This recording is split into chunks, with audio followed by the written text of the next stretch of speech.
굉장히 황당한 장면입니다. 울긴 왜 울어요? 울긴 왜 웁니까? 그러니까 말이죠. 아이고.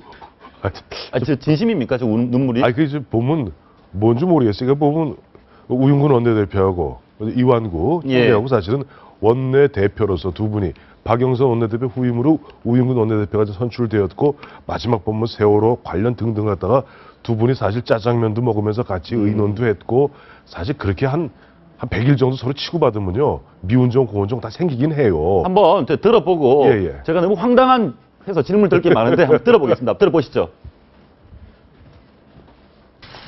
저를 쳐다보는 그 애처로운 눈초리에 제가 아주 가슴이 뭉클뭉클해서 역시 정말 참 인품이 훌륭한 분이구나 하는 그런 생각을. 우리 총리 제가 잘 도와드리지 못해서 마음이 아프고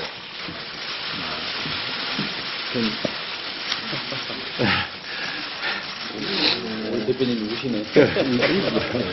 저한테는 뭐 지금도 총리보다는 이 방에서 늘 같이 대화를 했던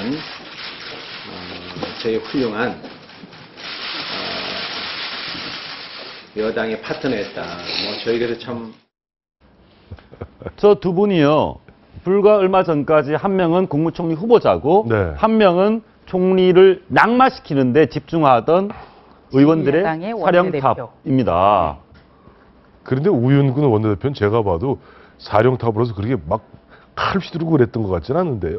보면은 우윤근 원내대표는 조금 그래도 부드러웠던 것 같고. 그렇죠. 마지막 순간에 결국은 등원해서 표결을 하자고 주장해서 밀어붙인 사람이 우윤근 원내대표였어요. 그러나 그럼에도 불구하고 그거는 왜냐면 저 문재인 대표하고 관계가 좀 묘한 게 있어요. 왜냐니까 문재인 대표 같은 경우는 사실 좌고 우면한 측면이 있어요 막판에. 근데 그 당시 우리 많은 사람들이 얘기했습니다만은 문재인 대표 출범하자마자 물론 원내 전략은 우윤근 원내대표의 몫이지만은 거기서 뭐 보이콧을 한다던가 또 참석만 하고 뭐 뒤에 기권한다던가 모양 안 좋다.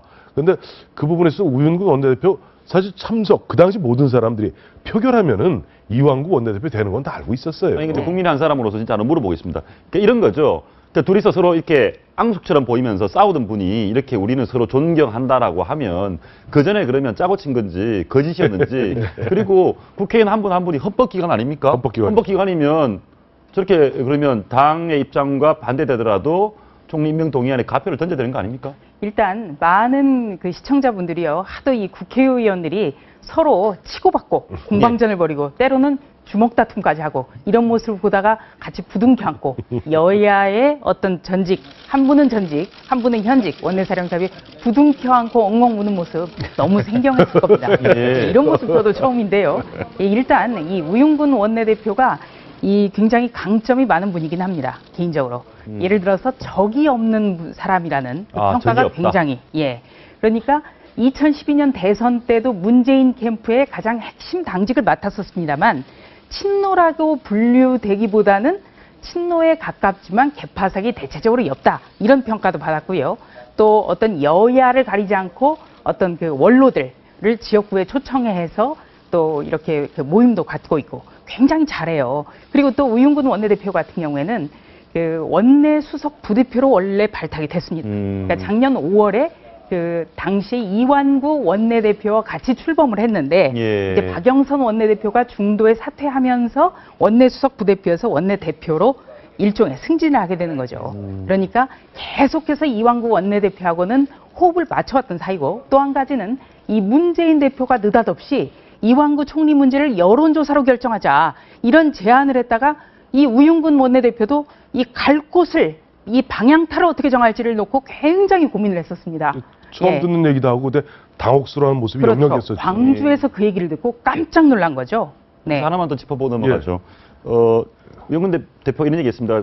뭐 훌륭하시고 아주 뭐 또 야당 파트너고 그러면 우리나라의 국회의원들이 당론에 상관없이 헌법기관인데 본인이 정말 존경하고 훌륭한 사람이라고 판단되면 당에 반대되게 표결에 크로스 보팅 하는 것이 이게 정상이죠. 지금 300명 국회의원들이 사실 보면 이번 같은 경우도 뭐 강제적 당론으로 정한 건 아니지 않습니까? 보면은 어쨌든 내용으로 권- 보면 뭐 권고적 당론 정도. 부표를 던진 것 같지 않습니까? 아니 근데 이런 거죠. 지금 이건 같은 게 인사에 관한 거기 때문에 예. 무기명 비밀 투표라 사실 누가 찬성해 누가 반대인지 아무도 몰라요. 아무도 모른다. 아무도 근데 저는 모르니까. 아까 저 우는 장면을 보면서 조금 이게 괜히 제가 좀 너무 과하게 이완구 총리에 대해서 나쁘게 생각하는지는 모르겠지만 예. 저게 혹여 자기적으로 연출된 장면이라면 하도 싸우는 것만 보다가 저걸 보니까 아니 그건 거짓말 같이 아니고요. 보이는데. 이완구 총리가 원래부터 이분이 사차원이다, 능수능란하다 이런 얘기들이 많이 있었거든요. 보면 그런 말 그런 말 있어요. 예. 그런 말들이 많이 있었는데 저게 조금 그 좀 너무 나가신 거. 예, 근데 예. 지금 그 이제 국무회의 석상에서도 본인이 장관들에 대해서 해임 권위권이라든지 어떤 국무총리로서의 역할을 다 하겠다, 강한 총리로서의 역할을 다 잡아가겠다. 그쪽에서는 굉장히 강렬한 메시지를 보냈거든요. 근데 예. 야당 쪽을 만나서는 또 눈물 짓는 모습을 보여서 저게 가령 우리가 이제 총리 인사청문 과정에서 초창기에 보면 어떤 의혹 제기하면 바로바로 이렇게 나오고 이랬지 않습니까? 예.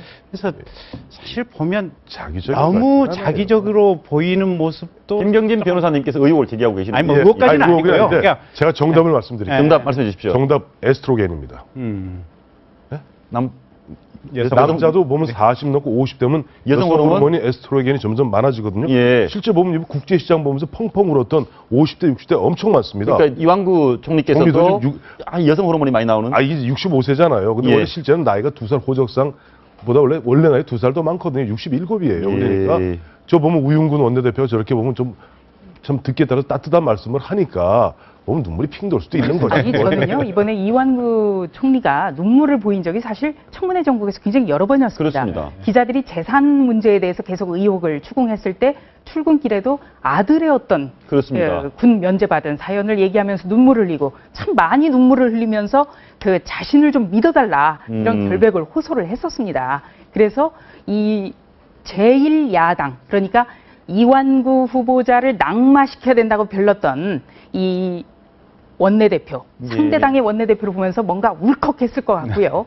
또 우윤근 원내대표의 경우에는 작년 5월부터 함께 짜장면도 먹고 함께 밤샘도 하고 예. 이랬던 분인데 또 이 본치 뭐 어떤 공교롭게도 그 공격을 해야 되는 그런 상황에서 좀 감성의 어떤 울컥했겠죠. 예. 둘 다 울컥한 거죠. 그러니까 우리 JP께서 지금 갑자기 또 JP 잠깐 갔습니다만은 예. 김종필 전 총리께서도 어제 그제 그 말씀하셨잖아요. 요즘 정치가 너무 삭막하다. 우리 때는 뭐 치고받고 싸우고 그러면서 국회 손질법 없애야 돼요. 이 얘기도 하셨잖아요. 예. 맞죠? 예전 보면은 저희가 국회에서 보조할 때도 보면 의원들이 겉으로는 치고받고 심지어는 뭐 톱으로 썰고 난리가 나지만 또 저녁 때 가서 대포 한 잔씩들 하면서 또 지난 이야기 사석에는 보통 형아우합니다. 예. 그런 사이이기 때문에 아무튼지 뭐 여기는 연출설, 여기는 여성 호르몬설, 에스트로겐설 아주 당연한. 미풍양속설, 정치권의 미풍양속. 예. 다만 이제 제가 16대 국회 때부터 정치부 기자를 했는데요. 그때만 해도 정말 상임위에서 아주 날석에 공방을 하더라도 일단 정회가 되면 아, 형 왜 그래? 이러면서 같이 악수도 하고 그런 모습이 있었습니다. 이번에 김종필 전 총리도 그런 걸 얘기했고요. 그런데 지금 19대 국회에 들어와서 의원 개개인의 어떤 이른바 스펙이라고 하죠. 예. 굉장히 경력도 화려해지고 했지만 이게 같은 당 안에서도 이게 같은 당의 의원이 맞나 이런 생각이 들 정도로 굉장히 가팔라졌습니다.